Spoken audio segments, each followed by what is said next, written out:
Bienvenue au séminaire du DIC. Le conférencier aujourd'hui est Herbert ROITBLAT, je vais lui demander à vous expliquer comment ça se fait. Au début, il a commencé avec les dauphins, il les a étudiés, l'écolocation, et puis ensuite, il s'occupe avec les données plutôt que les dauphins. Cette transition est intéressante et il a promis de dire quelques mots à propos de comment cette transformation s'est faite.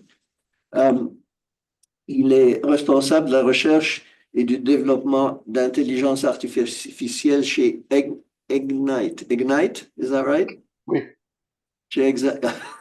Ancien professeur de psychologie, de biologie marine et d'acquisition d'une seconde langue, ça aussi, second language learning, à l'Université d'Hawaï. Les travaux de ROITBLAT sur la façon dont les dauphins reconnaissent les cibles sous l'eau grâce au biosonar ont conduit à des contributions importantes aux premières recherches sur les réseaux neuronaux et à un brevet sur un sonar binaural. Les travaux les plus récents portent sur l'intelligence artificielle. Algorithms are not enough, les algorithmes ne suffisent pas pour créer l'intelligence artificielle. L'intelligence artificielle, je veux bien, mais quand on parle de l'intelligence générale, comme si c'était une sorte de fonction concrète et unique, c'est là où je m'écarte.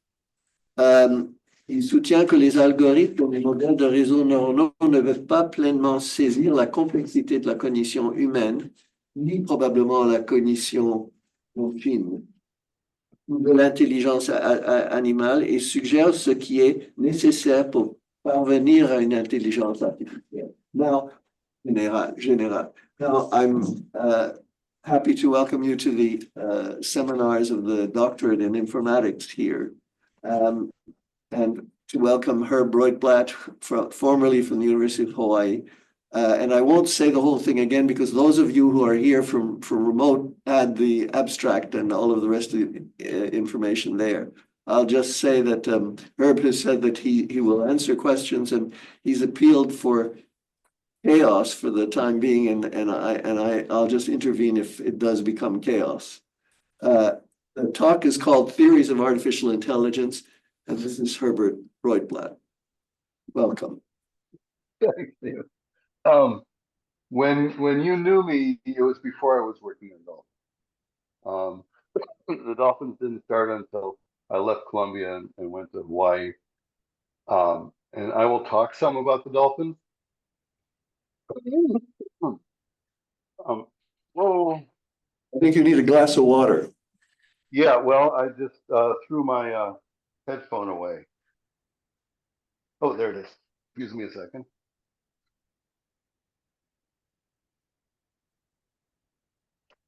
Too exciting.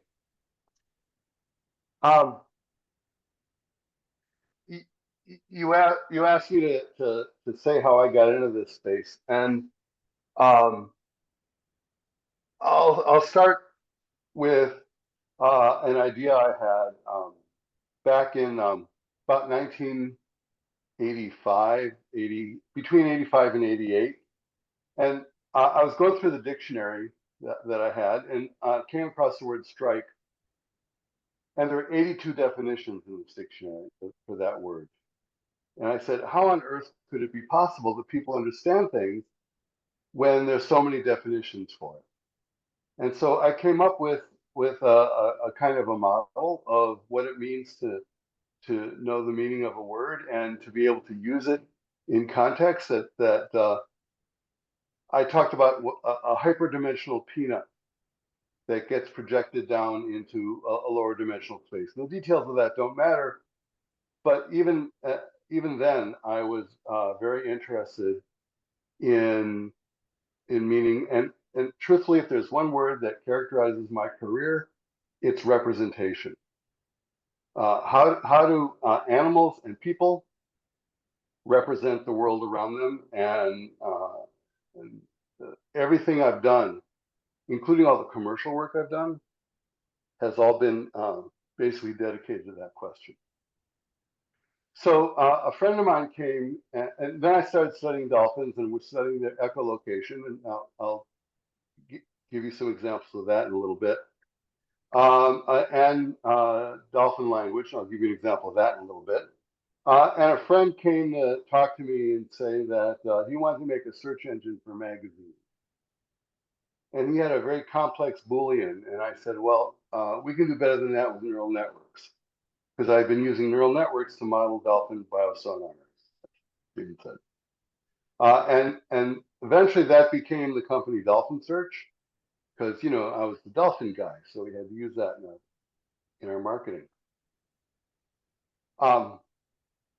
And we ended up not making a search engine for magazines. This is about 1999, because we couldn't figure out how to pay for it. This is before Google figured out how to pay for search. And we ended up doing other things that ended up in the legal space.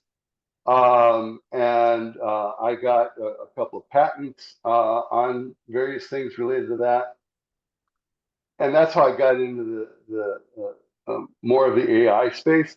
I was already doing AI from the dolphins and second language acquisition, which is why I was in both of those things, and then moved into trying to commercialize it, sold 3 companies, and now I'm working at Ignite and trying to have a good time.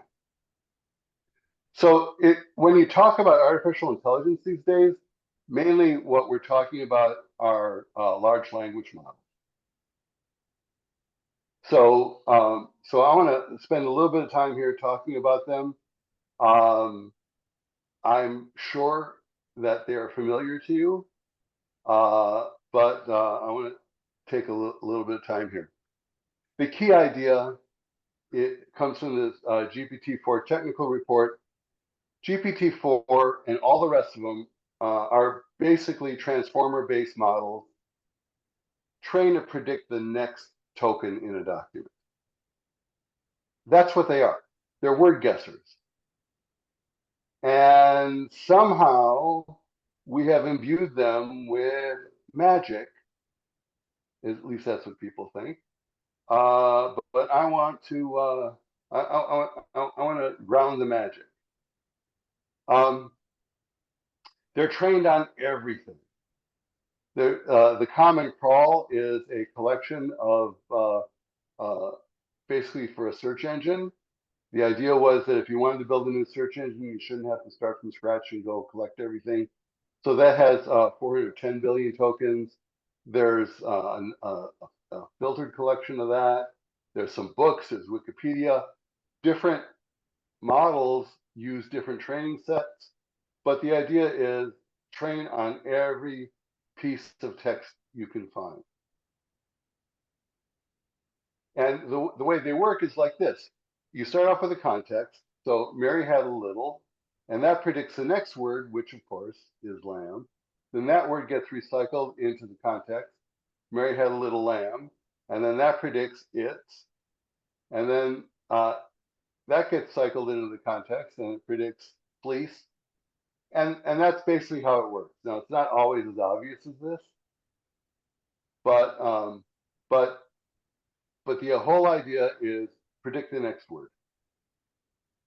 The reason any of that works is because of distributional semantics. Zelig-Harris in the 1950s and Wittgenstein argued that words get their meaning by how they're used in the language. What that means is that words with similar meanings occur in similar contexts, and similar contexts identify similar meanings. So to paraphrase Hebb, words that fire together wire together and become part of how they relate to one another becomes part of their meaning. Now, taken to its extreme, which it is in the LLMs, distributional semantics is the meaning. I think that's wrong, and I'll show you why. but I do think that it conveys a good chunk of the meaning. And the idea of distributional semantics was the basis for dolphin search, basically. So here in that same dictionary, I took this sentence, and just as a rough approximation for how ambiguous the words are, I just looked at the number of definitions for each one. And it turns out there's 7 quadrillion possible interpretations of the sentence. But people don't even notice that it's ambiguous, because each word works to disambiguate the other words in the sentence. That's kind of the converse. The essence of large language models is they're word guessers, but they have a lot of parameters. You may hear about language models having billions and billions of parameters, maybe even as many as a trillion. All that means is there's lots of computation that's going on, but it boils down to this. There's a text. It gets translated into numbers. The numbers get fed into the model. Oops. There is a bottleneck, and then it produces text on the output. Text in, text out. The bottleneck means that there are fewer parameters than there are possible patterns of words. And what that means is that word patterns have to share representation, and representations have to share words. That is how the generalization goes, how paraphrasing works, because 2 words that have similar meaning are ideally going to be represented in similar ways. So it's computationally complex, meaning there's a lot of computation that goes on, but in the end, it's actually conceptually very simple. Words in, words out. So I had to quote from Shakespeare: "The models have been at a great feast of languages and stolen the scraps." That's how they work. So these are examples of some word embeddings. These are the vectors.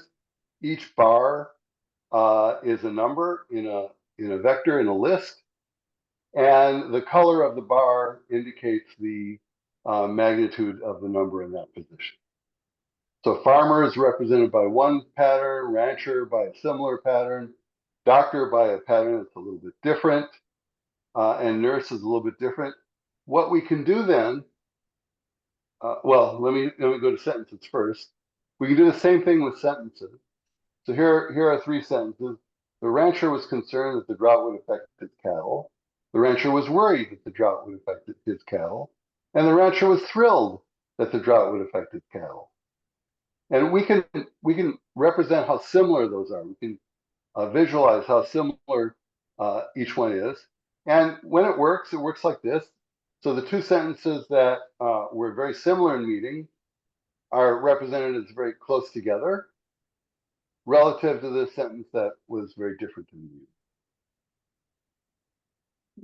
When it works,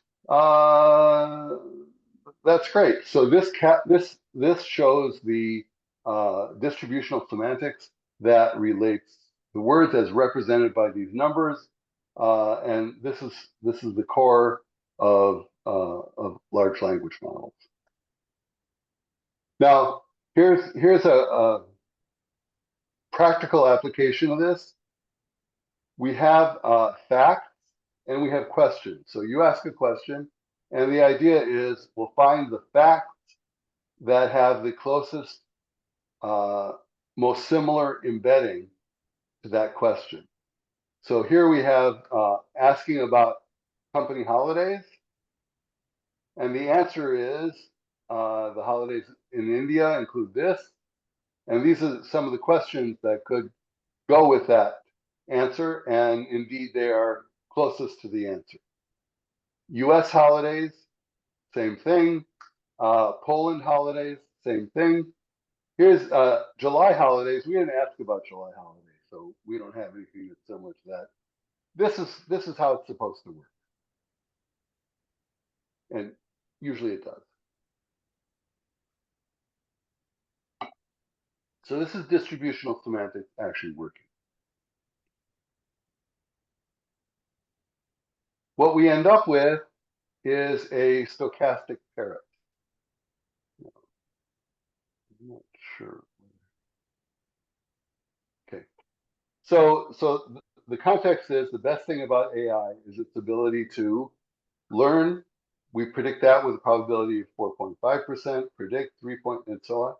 And Emily Bender called it a stochastic parrot, and I think that's you heard from her last year, I think. Yeah. Sorry? Yes, last year. And I think that's a good way to think about this. So I want to change gears now and talk about the science of GenAI. And Stephen told me he doesn't believe it exists. So at least general intelligence doesn't exist, but GenAI does. So I want to talk about what it is that we're looking at from a scientific perspective as opposed to from an engineering perspective. So far, we've been talking about engineering. Science, and engineers can do science and scientists can do engineering. It's the kind of question that we're interested in. So what is going on when these models work? If you ask these guys, we're just about on the verge of artificial general intelligence. We're just about on the verge of having something that can do anything that a human can do. And the answer is no, we aren't. But that's what I want to talk about. And quoting again from Shakespeare, oh, they have lived long on the alms baskets of words, but maybe that'll end. Another way of saying this is Walter could say by 2025, I'll be a real person. That's about as likely as it is for us to achieve artificial general intelligence this year.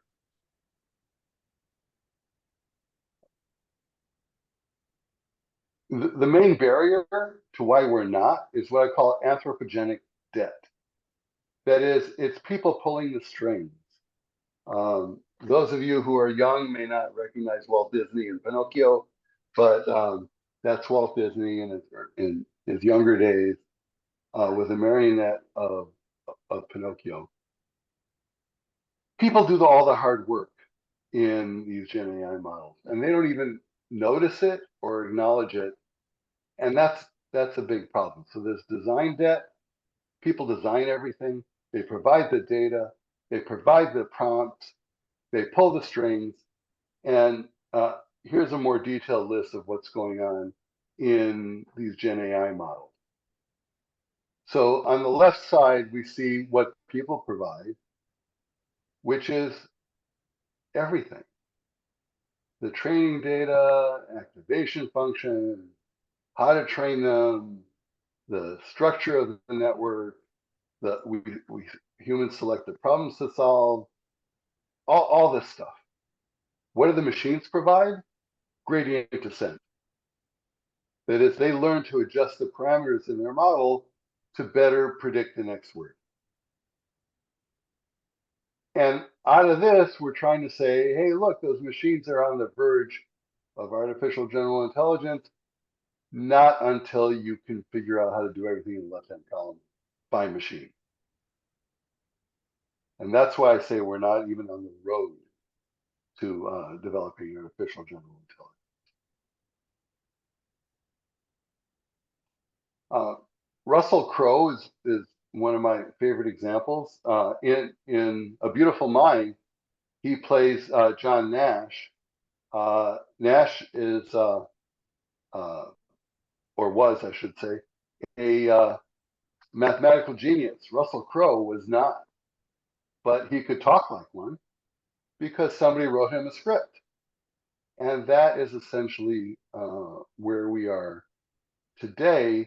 somebody's writing the script for these models, and they're kind of riffing, improvising based on that script. So the ultimate question is, scientific question is, how can we tell whether a model is just repeating what it's heard as an actor on the stage, or whether it has its own intelligence?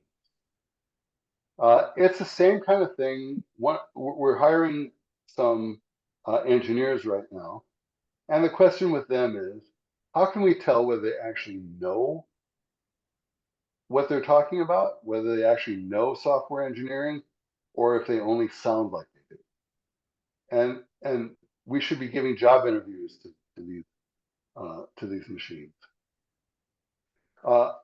Subversions of this is, could a word guesser actually be intelligent? A more elaborate version of that is, are language patterns enough to produce intelligence? Is there anything more to intelligence than just sounding intelligent? A sub question is, do language models reason? Do they understand? And then another bigger version of this is, intelligence, is it association or cognition?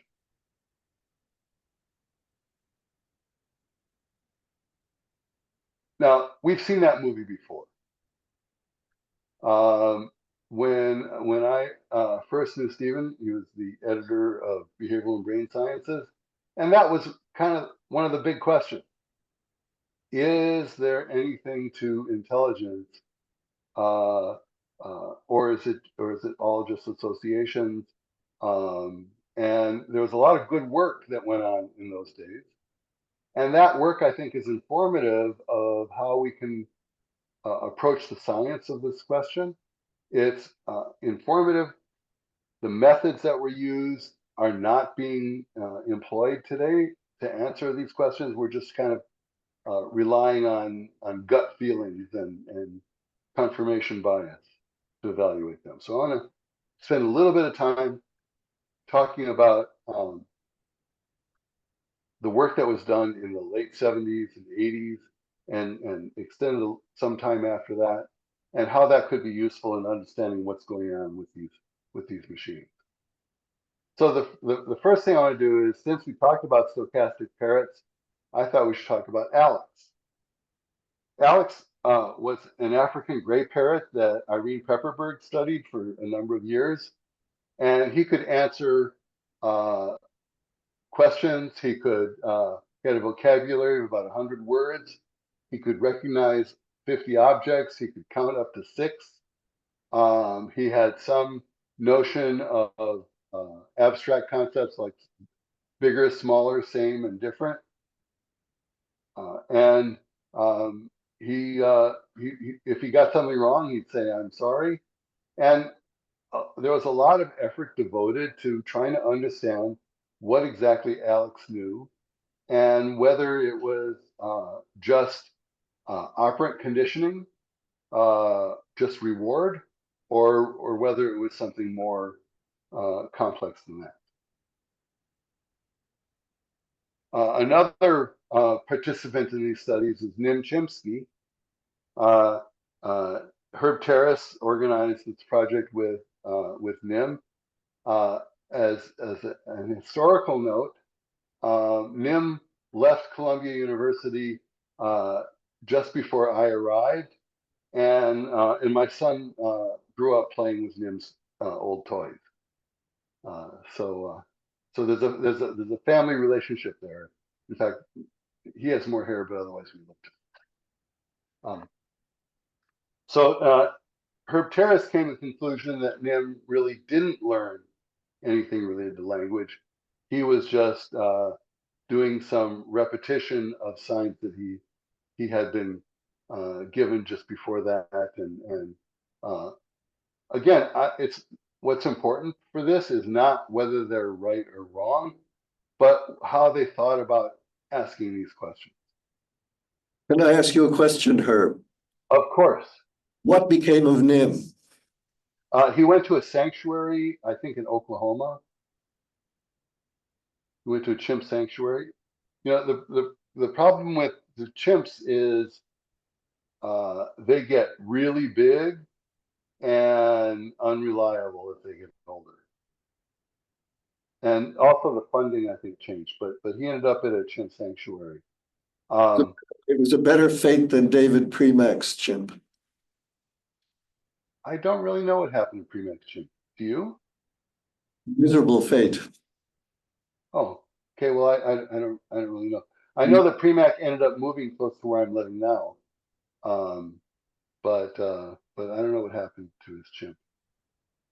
He ended up in biological experiments. Yeah, that's not a good thing. This is Kanzi and Sue Savage Rumbaugh, and they had a different approach. They had this great keyboard, and eventually they got away from the keyboard and could use just a notebook, as you see here.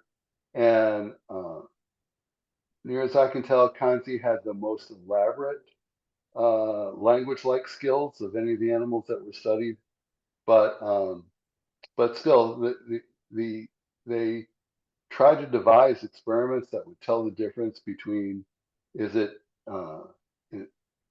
language or is it just reinforcement, just associative learning. This is Akea Kamai, I think, and Lou Herman, and I participated in this project as well. It's a dolphin language learning project, and the dolphins learn some science. They learn how to do some things. I don't know how well that ended up going, but again, people had poured a lot of thought into trying to understand what exactly the dolphins knew and what they did. Ed Wasserman and a bunch of other folks were at this time were also looking at concept learning in pigeons, particularly same different, and their question again was, does the pigeon learn a concept, or does it just memorize examples and generalize a little bit from those examples? On the human level, I meant to say this. The reason that I was interested in animals in those days was I was more interested in what they knew and what information they had and how they managed that information and I wanted to avoid language, because at the time it seemed to me that language contaminated the cognitive processes. People say things about what they do that are unrelated to what they actually do when you do good experiments. So I was mainly interested in trying to understand cognition in animals. The animal language stuff just kind of grabbed a hold of me as well. But my main interest was in how the animals managed to represent things and how those representations change over time. That got me into this. Also at this time, in the late 80s, Rumelhart and McClelland put out a paper that said that a simple neural network could learn the human past tense transformation. So you give it a word in one tense, and it'll change it into the past tense. And they said, oh, look, all you need are simple associations to be able to do that. But Lachter and Bever was one of my colleagues at Columbia, pointed out that they had made some strategic choices in building their model that actually answered the question for them before they got to the neural network. And so they used Wickle phones which is a representation of phonemes that was invented by Wayne Wickelgren. And the Wickelphones incorporated in their structure information about the structure of the words that a child would not have access to. For example, it marked the end of a word. Well, kids don't know where the end of a word is. One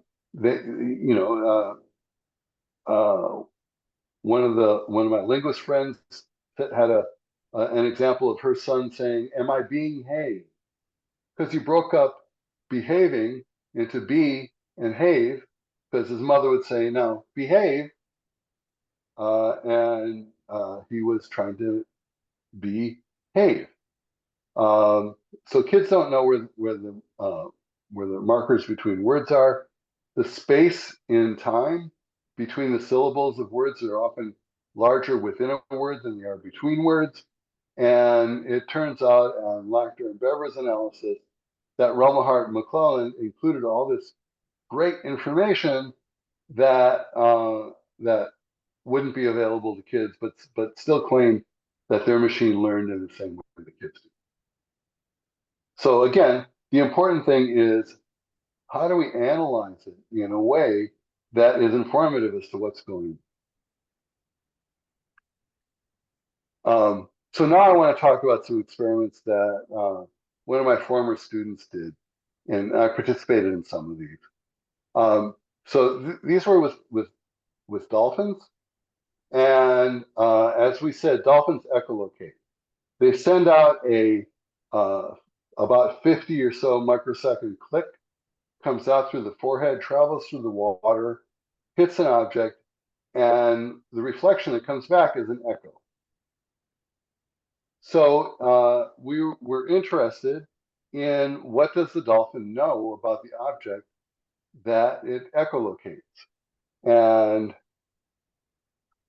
the echoes that come back as a time series look like this, where this whole thing is 500 microseconds. And you can see that at different angles, the echoes that come back are very different depending on the structure of the object. And we wanted to know, well, what does the dolphin recognize in all of this? And so we used a method that I came up with, a 3 alternative matching sample. So we might dangle a horn in the water in front of the dolphin, take the horn away, wait some seconds, and then present by dangling 3 things, in this case, a helmet, a horn, and a plunger in the water, and the dolphin was supposed to choose the horn by pushing a lever basically in front of the horn. And here's another trial. We show the helmet, and the dolphin's supposed to choose the helmet. Dolphins are good at this. When I got to Hawaii, one of the things that I studied was how the dolphins pay attention to the objects that they're being asked to make decisions about. And the nice thing about dolphins is you can count the number of clicks, and you can decide, you can determine where those clicks were directed to, and later on we could record the echoes, and we could understand how dolphins allocated their attention when picking out matching objects. The real innovation that was important, though, was a cross-modal matching the sample. So the dolphin could either have an object that was behind a plastic sheet that it couldn't see but could echolocate because it was in the water, or an object that was in the air which they could see but couldn't echolocate because it was out of the water. And we asked the dolphin to go from echoic samples to visual choices, and from visual samples to echoic choices. And again, the idea is to pick out the one that matches. Now, here's some more objects. The real question is, does the dolphin do what you pay him to do, or does he do what he thinks is right? In this case, it was a he. It was Bob and Toby. And this was done for living seeds at Epcot Center. In the top here, we pay them to pick the match, and we know, and we indicate paying them by the bold numbers. So if the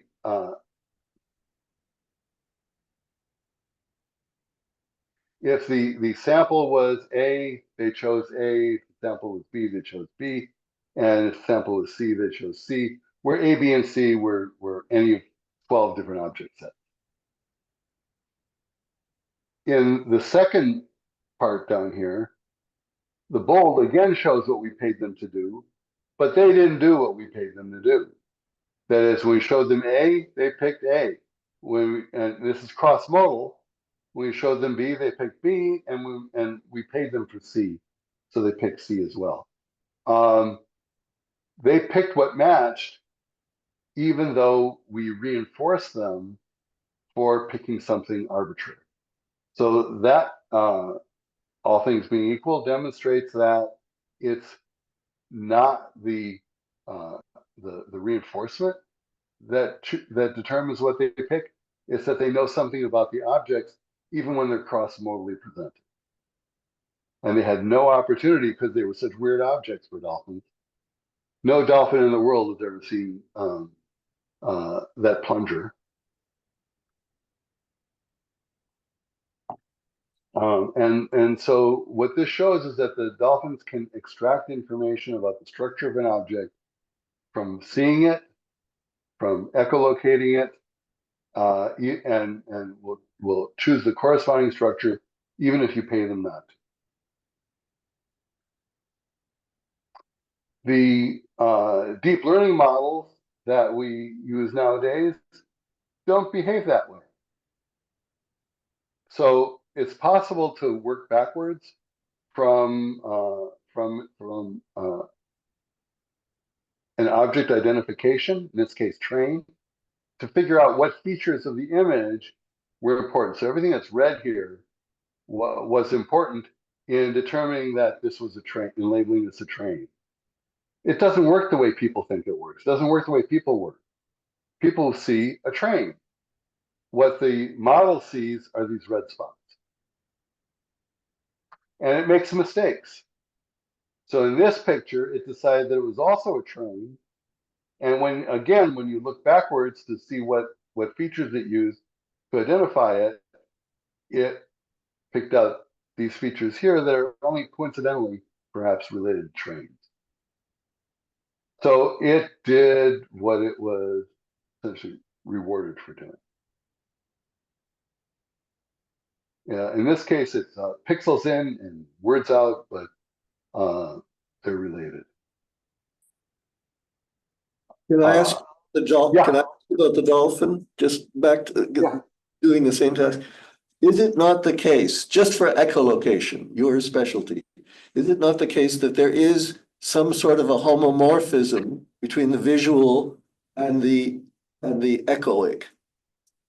There's some, not all of it, but some feature of the stimulation that is isomorphic between the two. I'm asking, and that's the point. Isn't that a feature?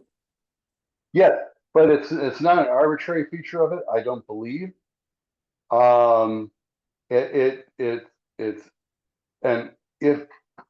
Here's the difference. Here, the machine got rewarded, meaning that its parameters adjusted to recognize this train as a train, basically by hook or by crook. Do whatever you can to find something. And so what it found was not diagnostic. What it was in this particular set, it was diagnostic.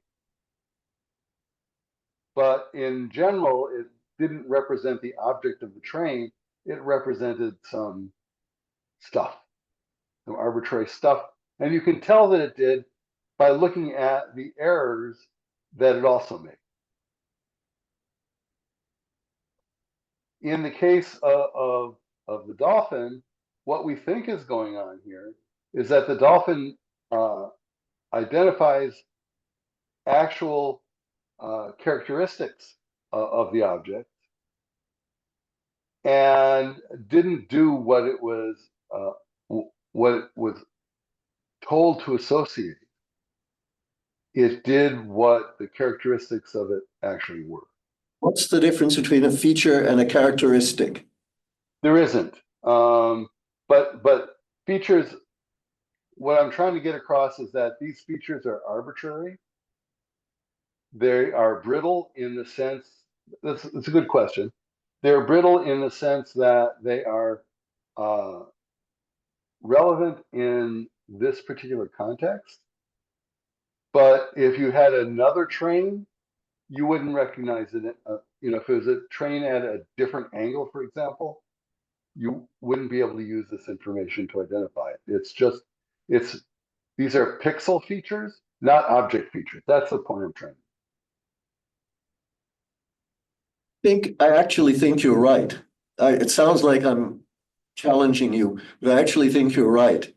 There's something different about the redness of the train, or whatever geometric invariant underlies the similarity between the echo image and the visual image.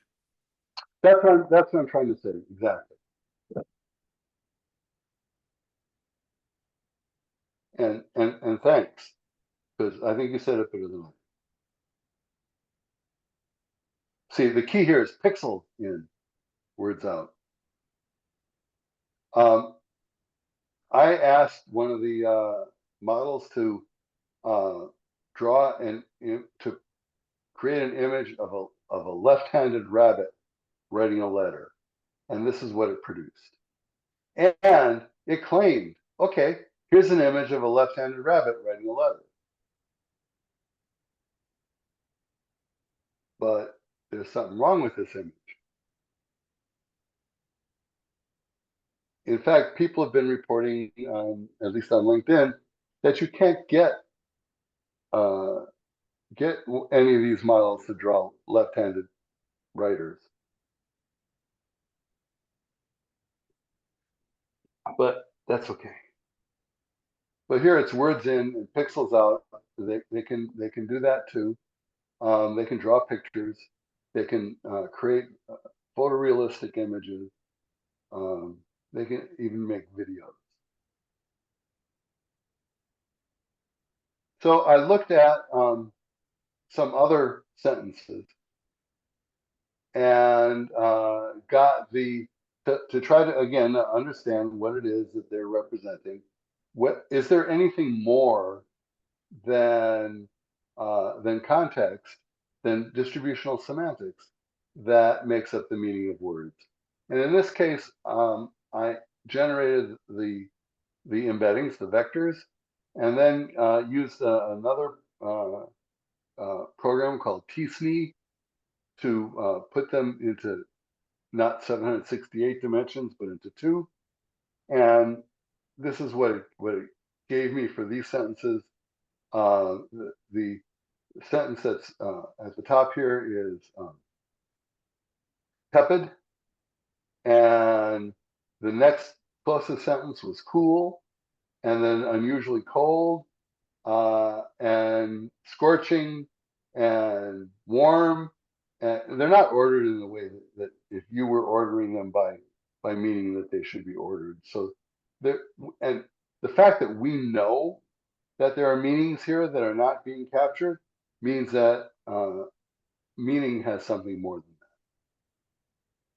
than that. Another set of sentences, I was thinking about, there's a garden path sentence, Fatty weighed 300 pounds of grapes, and that requires a reinterpretation. So I didn't want to use exactly that sentence, so instead I said, Skinny weighed 297 pounds. And the most similar. Say that slowly, because they're not all English speakers. Say it slowly. Skinny weighed 297 pounds. Yeah. And the most similar sentence to that was Skinny weighed 297 pounds of potatoes. And the next most similar sentence is Skinny measured out 101 kilograms of potatoes. So there's more to the meaning. The embeddings capture the word relationships, but they don't necessarily capture capture all of the meaning. They capture some, perhaps, but not all of it. We need that. The way that the people who are cheerleading these models, they use benchmarks. So benchmark is a test where somebody has collected the data, they put it all together, they can compare multiple models on it, and these are just some of the benchmarks that people have used. I think the implicit assumption is if you can do all of these, you must be general, but that's not the case.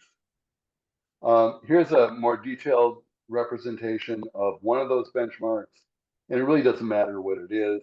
The fact is that over time, the models get better. And this is a more detailed analysis of some of the subtests in it, but you can test again and again and again on the same thing. The problem is they cannot measure machine intelligence. They're based on the idea of an IQ test, essentially, but they're not. And the reason they can't is because of data leakage. People have written about these benchmarks. There are examples of them that are out in the world and in the training set. They're based on publicly available tasks that the builders of these models can use that information in training their models. They have to have known answers, whereas intelligence, I think, has to work with when there aren't known answers. They're retrospective, and I'll show you an example of that in a couple of minutes, that if it's something that's been out there and published for a while, the machines have an easy time on it. If it's not, they may not be able to do it. The most important thing, I think, in all this is even if you succeed at the benchmark, you don't know how that success was achieved. Was it achieved because of memorization, or was it achieved because of thinking? It's essentially the question that we keep asking. Affirming the consequent is a logical fallacy. That is, if I say, Johnny stole the cookies from the cookie jar, the cookies are missing from the cookie jar, therefore Johnny stole them, that doesn't follow. It's a fallacy. Another name for this is confirmation bias. We look for evidence that supports our conclusion rather than evidence that tests our conclusion. Another part of the anthropogenic debt is that people don't even notice when the humans are contributing. So there was a study done by Go and some other physicians and some other people where they compared three conditions. One was physicians with their ordinary resources. The other was physicians using a language model, and then what they called the language model without the physician. And the goal was to diagnose some challenging cases. And they claimed that the model without the physician was the best of all. But what they didn't highlight, they did mention in the paper, but didn't seem to notice, was that the physicians who were using the LLM, they spent about 5 or 6 minutes, and they had no idea how to build prompts, so they just were amateurs at that. But the model that was used without the physician, they took a lot of time to build expert prompts, and the difference was not between physicians with LLMs and LLMs without physicians. It was between ad hoc prompts and expert prompts. So again, this is more leakage, more anthropogenic debt that the humans are contributing the intelligence, not the machine. The other thing that drives people to think that we've got more AI than we have is scale. They think that scale is all you need. They literally say that. You just need to have more compute. And the evidence for that, they say, is in these three figures. The more compute capacity you have, the more parameters you have, the more data you have, all of those three things are all showing a straight line, log versus log, which means that you just have to keep growing, and there's no evidence that it's going to end. You'll just get more and more intelligent. Now, that also relies on the idea that the benchmarks are sufficient to illustrate the intelligence, because that's how you measure these lines here. But turns out that that's a lie, in this sense that the compute capacity, here's a log scale, goes up and up and up, so that GPT-4 has an arbitrary number of 1. Everything else is a tiny fraction of that. And the law, this is error.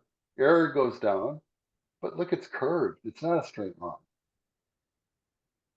And which means that their equation for predicting the future is wrong. And these are both log, these are bits. This is log compute capacity. And what it means is that we're entering into a limit. Some people call it a wall. I think it's more of a soft limit than that. But it took 10,000 times more compute power to produce a 50% reduction loss and that's just not sustainable. So that's probably why Sam Altman says he needs $500 billion, because that's how much it'll cost to do the next 10,000 time increase and distribute it around the country, and it's just nonsense. This shows that you needed to know the answer in order to be able to answer the question. So these are easy, middle, and difficult problems on a code forces data set. And every year they introduce some new problems. If the problem was introduced before 2021, then GPT 3.5, I think it was, could answer the question reasonably well. But if it was after that, can't do it.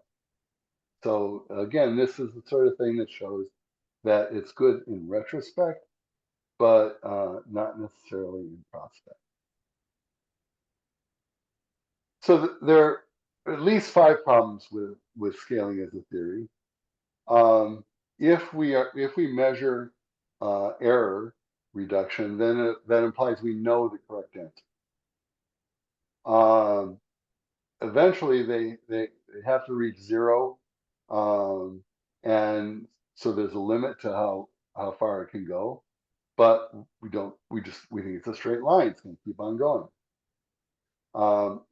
And GPT-4 shows asymptotic slowing, so that's not going to get us much future. What they also neglect is that the data were growing exponentially, but now there's not so much data that you can grow exponentially. It's now useful data are growing linearly. And if somebody wants to ask about that, I'll tell you why I think that.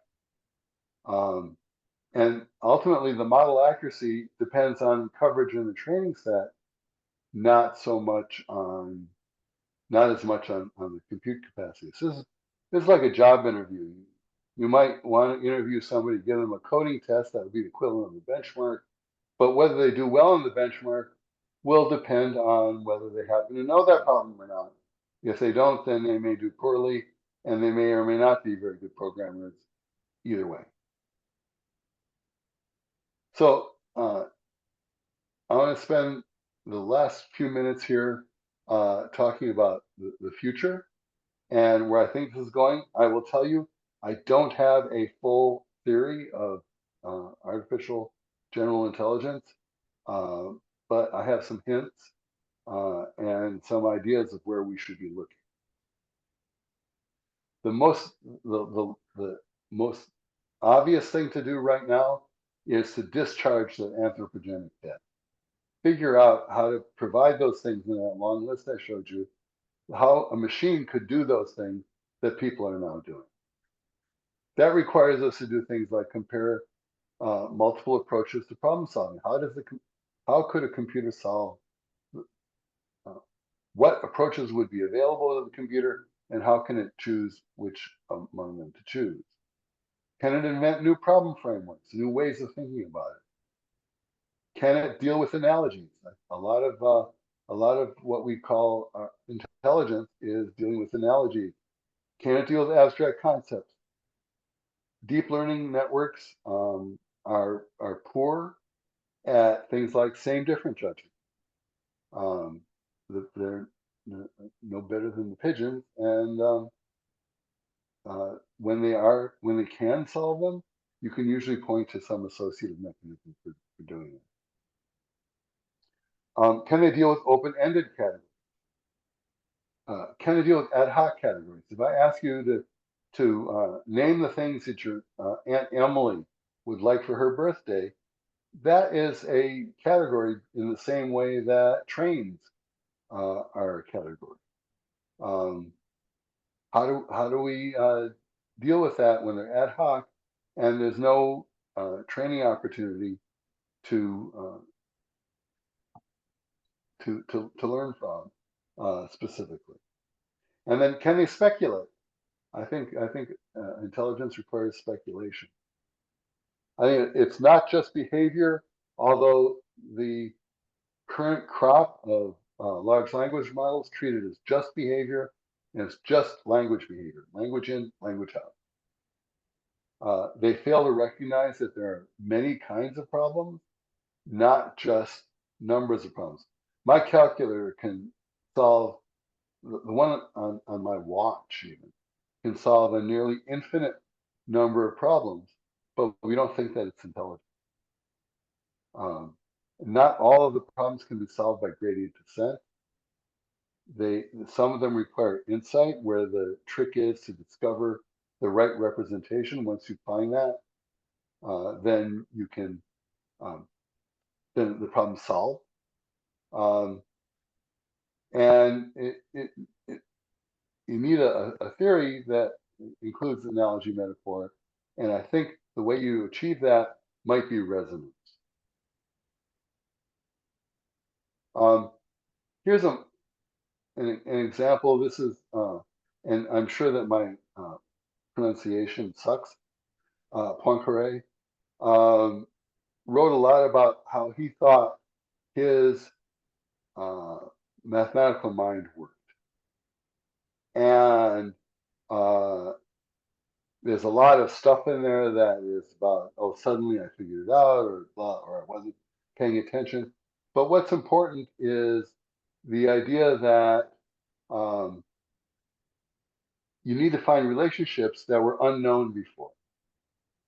And he said that he felt the ideas rise in crowds, they collided, new relationships were revealed, and some of those were stable, and he could use that then to decide that some functions he was working on were just like some other functions he had worked on, which were just like some other things, and thereby invent new concepts and new ideas. And so here's an illustration of that.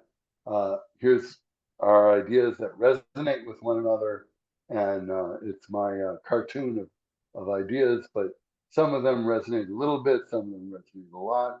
And Stephen Grossberg has a whole theory of adaptive resonance, and that may be part of what we're after here.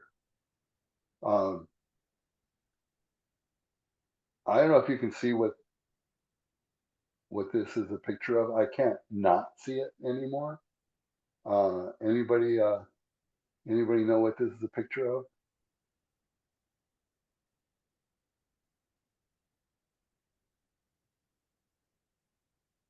The Dalmatien. Yes. That's a dog. That's a dog, isn't it? Yes. Yes. But it's not there. I mean, there is no Dalmatian dog there. You see one, and Grossberg says the reason you see it is because it resonates with the dog. It's not just overlapping pixels and stuff. But he recently posted that, and I thought it was interesting to talk about resonance in this context as well. Back to intelligence. This is Einstein from 1904 and 1905, when he had just a brilliant, miraculous year. And everybody in the world that we know about was talking about the photoelectric effect, meaning that when light shines on certain materials, it generates an electric current. And there was a mystery about it having to do with the amount of light isn't necessarily related to the amount of electricity, but the details aren't important. But Einstein came up with something that was revolutionarily different way of thinking about it. That photons were actually particles. They weren't just light that was they weren't just energy, and so it's related to as E equals mc squared and all this. But the point is that he came up with a radically different way of viewing light and electrons and came up with photons, and for that he won the Nobel Prize. To paraphrase this guy Harnad, LLMs are parasites. That is, they depend on us to provide the understanding, and we are foolish enough to provide it.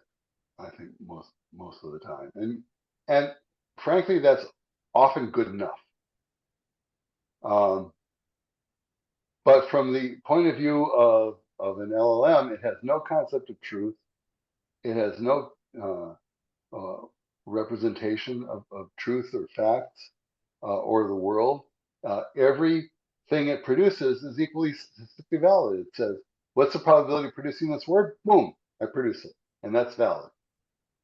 But meaning connects information that's outside the tokens in the relation.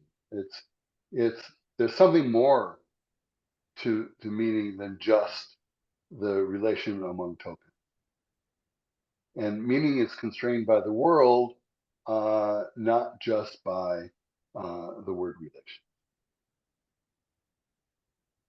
So understanding then, some of you read that paper that was posted, I think has something to do with connecting text to theory-like concepts. Theory-like in that they're always tentative. It's never guaranteed to be right. That we take some information, we jump to conclusions. It includes knowledge that's linguistic and non-linguistic, and has a relationship with the world. And yes, I know this is not a complete theory, but I encourage somebody to please work on this stuff and try to make it into a more complete theory. So now you can wake up again. They were all awake. There's nobody sleeping. And I think there are people both out there and here that are anxious to ask questions, and Stéphane Bouchard is already, and so does Anna Maria. So let's start. I'll alternate between local people and distance people. If you could switch it to that would be terrific. And I'm sorry, I'm Stéphane Bouchard. I was just trying to find to click on the applaud Oh, okay. same button. Okay. Accepted, accepted. Then we'll give it to Anna Maria Di Giulio. Turn on your microphone. That's the most common phrase on Zoom. Yes, I'm You're sorry. on mute. So thank you so much for this presentation. I find it very interesting. There's many aspects I would like to talk about, but when you're saying, you know, all this AI, it doesn't look where it should look. And in fact, I think it should look where human eyes or a human behavior cannot be, it's not there yet. So you want to look at some abstract representation of the mind, right? That delivers what the eyes or the sensory motor system of some sort provides, right? So basically, I think on the one hand, distributional semantics is old, right? There's new form of semantics like compositional semantics, type theory semantics, and there are abstract representation of the mind that articulates these functions, right?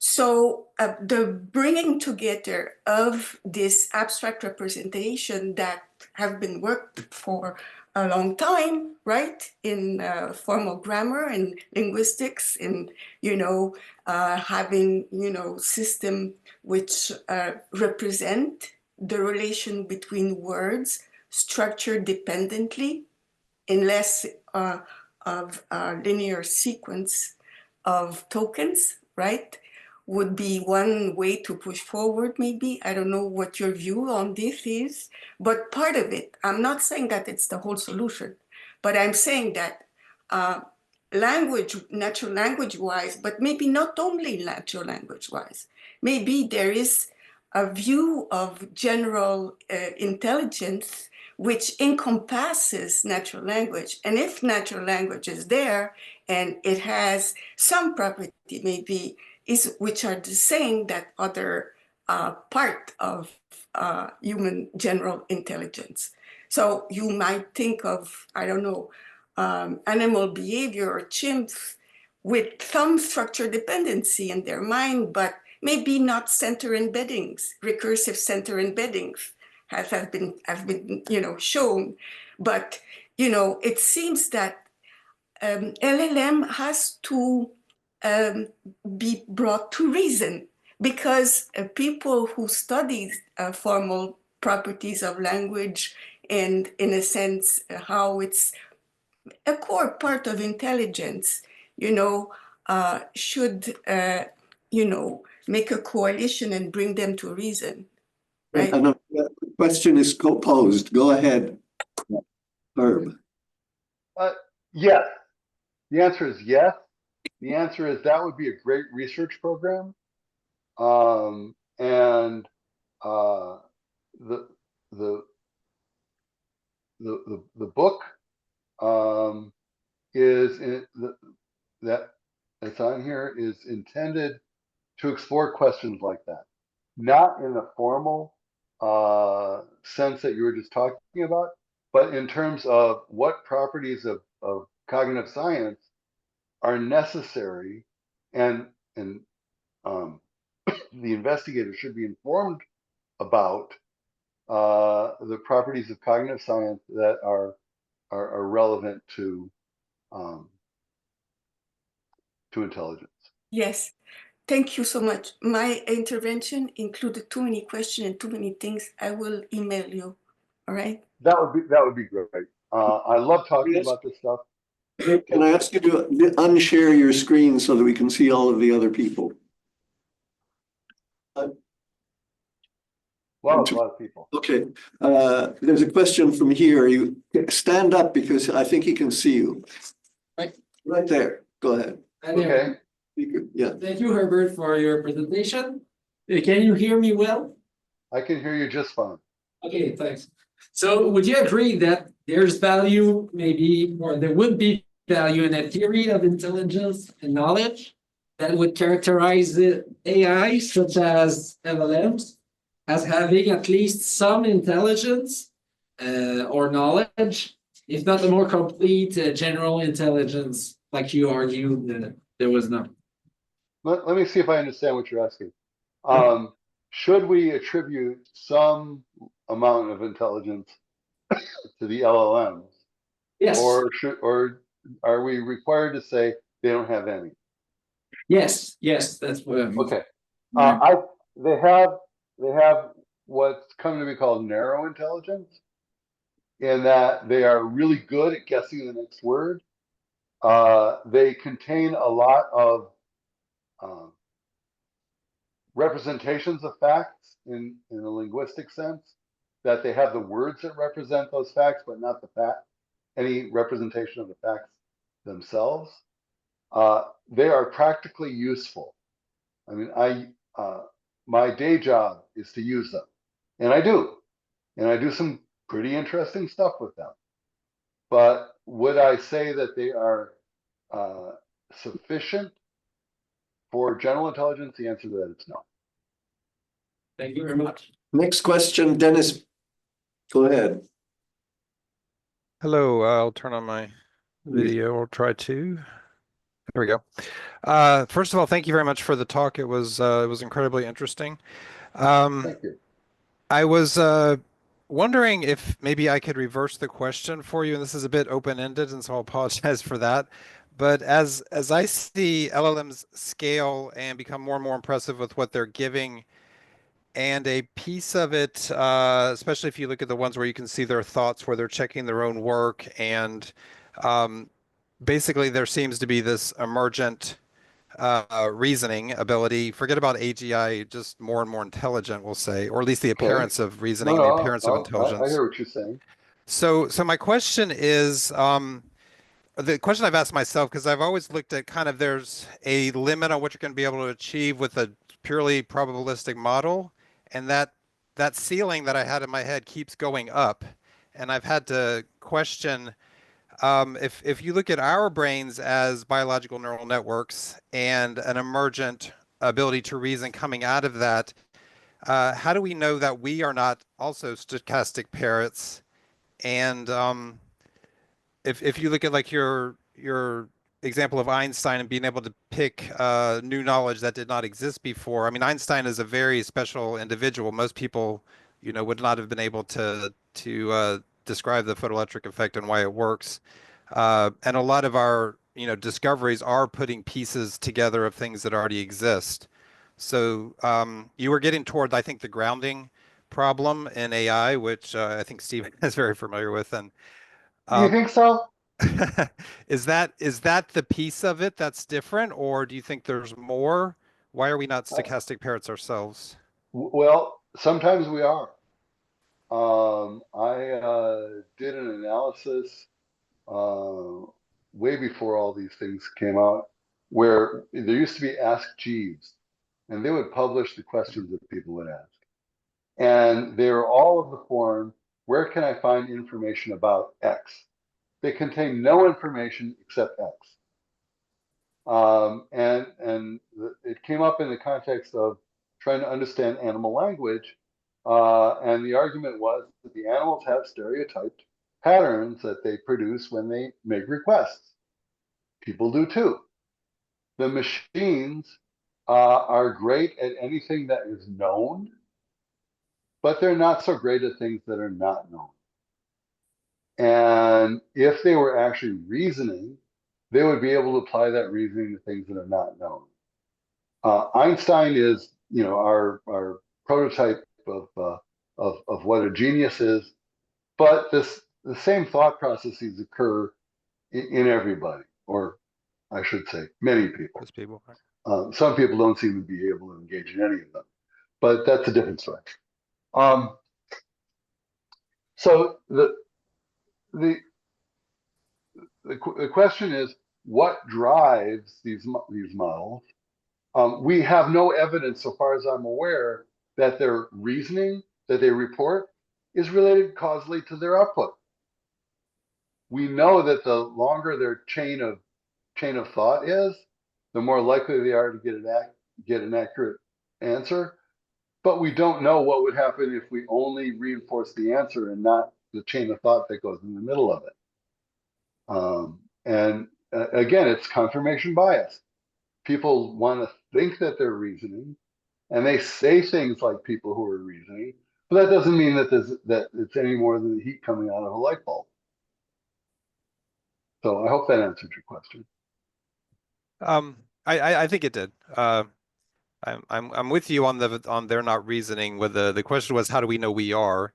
I think, but you also touched on that as well, so I appreciate Well, that. yeah, the way we know we're reasoning is we can deal with stuff that hasn't been said Hasn't before. been right.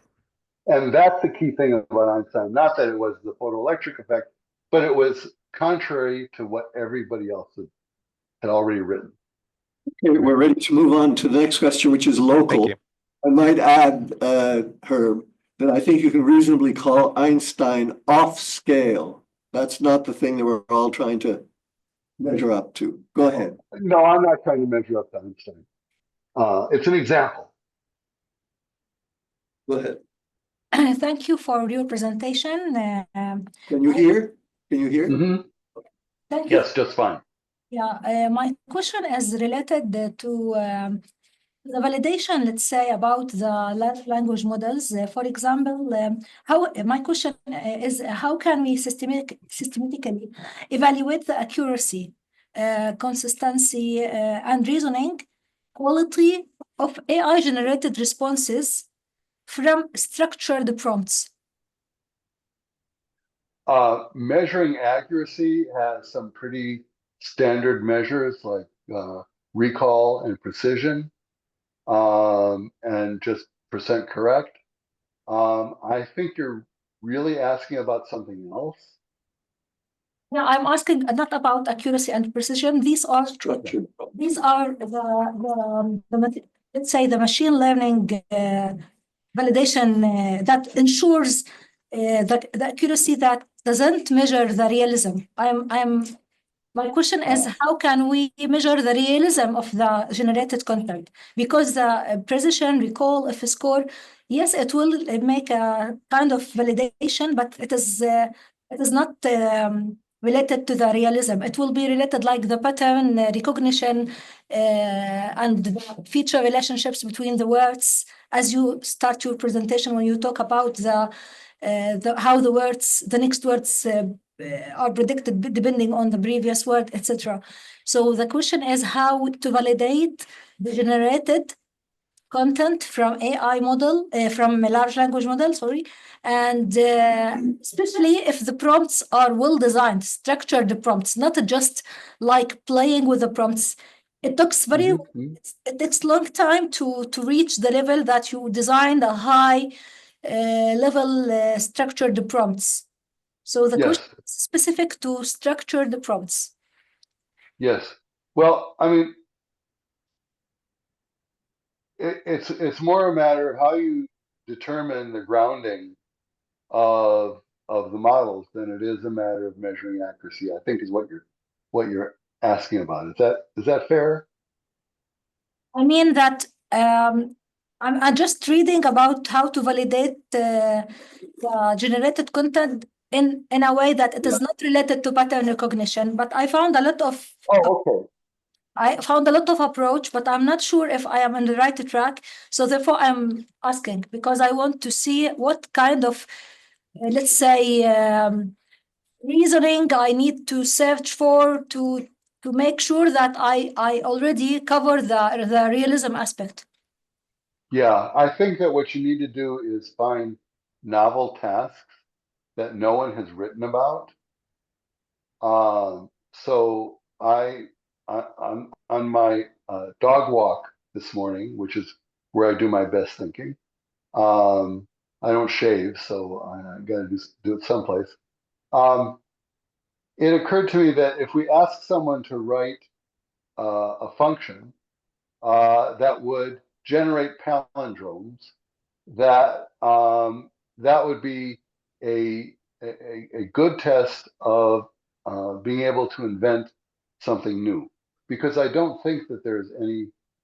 And I didn't have time to check it because I came right here. But a palindrome is a series of words that read the same forwards and backwards. So, madam, I'm Adam is same frontwards and backwards. A man, a plan, a canal, Panama is a palindrome. Could we write a function that does that? Now, so far as I know, that function has not been published by anyone. And if you could get a computer to write that function, that would have to indicate that it's not just mimicking what it's read. It's actually planning something and coming up with something different. I think that's what you're after. And I think the real answer is it takes a lot of effort. Okay, thank you for that. Oh, yes. Somebody, it says I can't move this when somebody raised their hands. That's weird. Okay, that one. I see that Munir is number 4 in the line. Is it because, Munir, you intended to ask a question?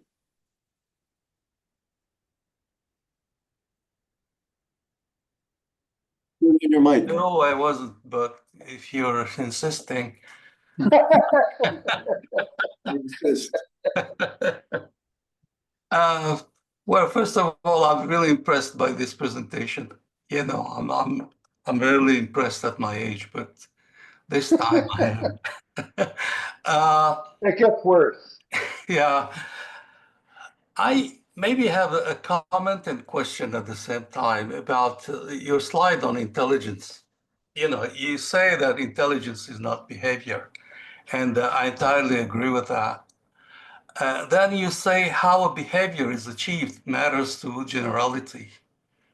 Yes. Wouldn't you think that maybe then generality is some kind of an emergent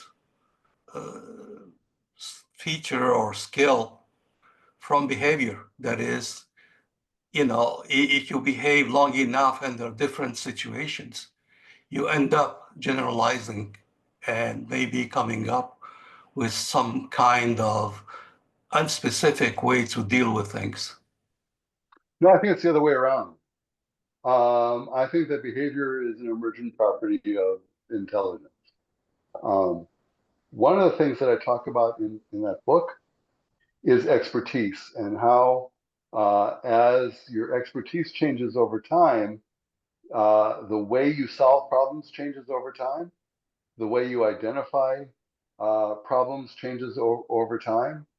And I think that the behavior comes from, in people, some of the time at least, not all the time, comes from their changing views of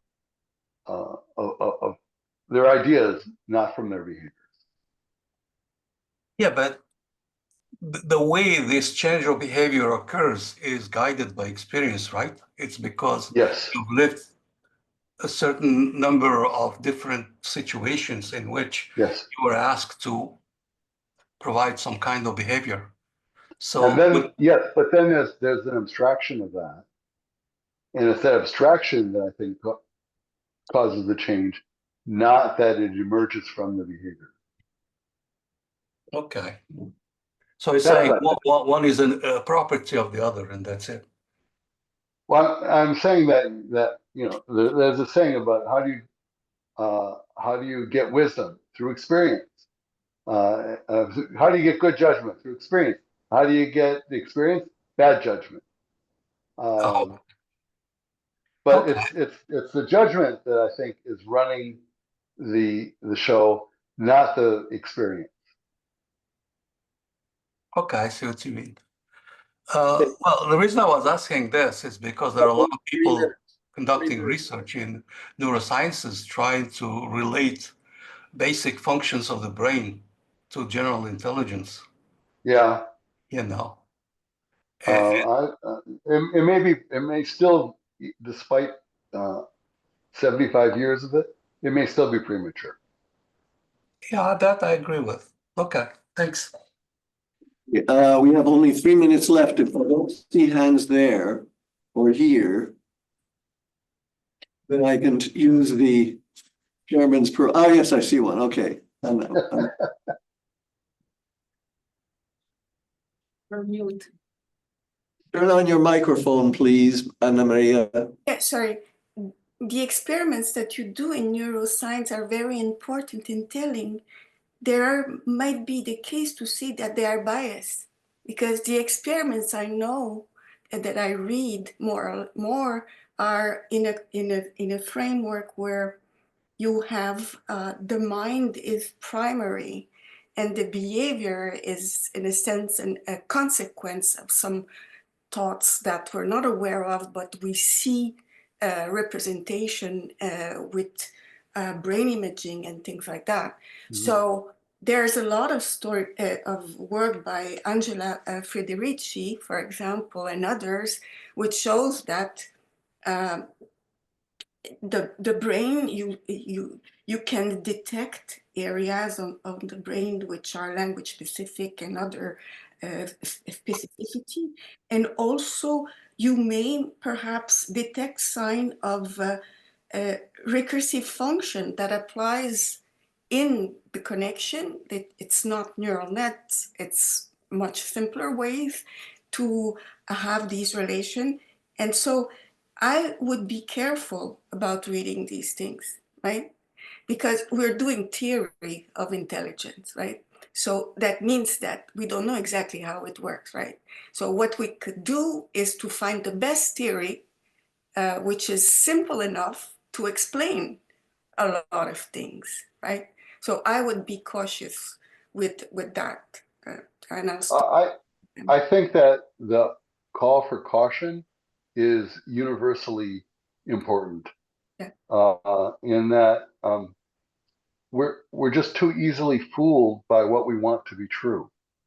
Yes. And there's too much confirmation bias of I already know how it's supposed to come out, so it's going to come out that way. Rather than testing, it's more confirming. Okay, now we have officially run out of time. I want to thank Herb for an extremely stimulating and informative talk. And to mention that there will be, by the way, some topics that came up, there will be 2 talks on prompt engineering. So some of these things will be addressed. And I'd like to leave Herb with a question which he doesn't have to answer now at all. I love this idea of anthropogenic debt.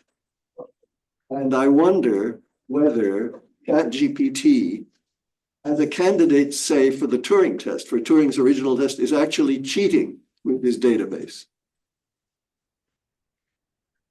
Cheating?